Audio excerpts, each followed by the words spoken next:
ನಮಸ್ಕಾರ ಸ್ನೇಹಿತರೆ, ಬನ್ನಿ ಇಂದಿನ ದಿನಗಳಲ್ಲಿ ಸಾಮಾನ್ಯವಾಗಿ ಕಂಡುಬರುವ ಅತಿ ಮುಖ್ಯವಾದ ತೊಂದರೆ ಅಂದರೂ ಅದು ಹೇರ್ ಲಾಸ್ ಅಂದರೆ ಕೂದಲು ಅತಿಯಾಗಿ ಉದುರುತ್ತಿರುವುದು.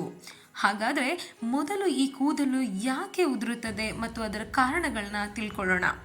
ಮೊದಲನೇದಾಗಿ ನಮ್ಮ ಆಹಾರ ಕ್ರಮ ಅನ್ನುವಂಥದ್ದು ಸರಿ ಇಲ್ಲದೆ ಇರುವಂಥದ್ದು, ಹಾಗೆ ಅತಿಯಾಗಿ ಸ್ಮೋಕ್ ಮಾಡುವುದು, ಅತಿಯಾದ ಶಾಂಪೂ ಬಳಕೆ ಮಾಡುವುದು, ಹಾಗೆ ಅತಿಯಾದ ಜಂಕ್ ಫುಡ್ಗಳನ್ನು ನಾವು ತಿನ್ನುವುದು, ಹಾಗೆ ಇಂದಿನ ಪೀಳಿಗೆಯಲ್ಲಿ ಸಾಮಾನ್ಯವಾಗಿ ಕಂಡುಬರುವಂತಹ ಸ್ಟ್ರೆಸ್.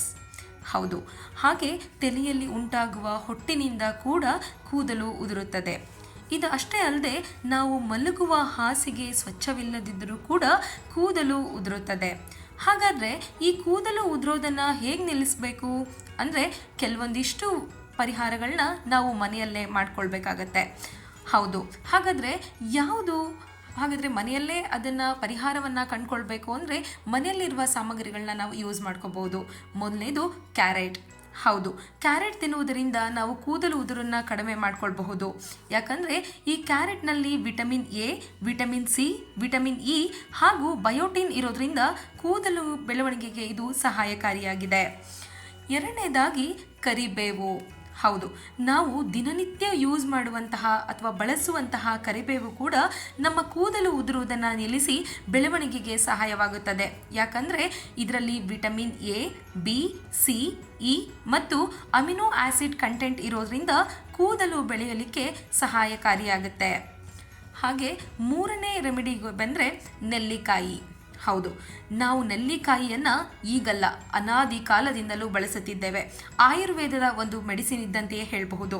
ಇದರಲ್ಲಿ ವಿಟಮಿನ್ ಸಿ ಹಾಗೂ ಎಸೆನ್ಷಿಯಲ್ ಫ್ಯಾಟಿ ಆಸಿಡ್ ಇರೋದ್ರಿಂದ ಬೇಗನೆ ಕೂದಲು ಬೆಳೆಯೋದಕ್ಕೆ ಇದು ಸಹಾಯಕಾರಿಯಾಗಿದೆ. ಇನ್ನು ನಾಲ್ಕನೇ ರೆಮಿಡಿ ಅಂತ ಹೇಳಿದರೆ ಬಾದಾಮಿ. ಹೌದು, ಇದನ್ನು ನಾವು ಡಯಟ್ ಫುಡ್ ಅಂತಲೂ ಕೂಡ ಕನ್ಸಿಡರ್ ಮಾಡಬಹುದು.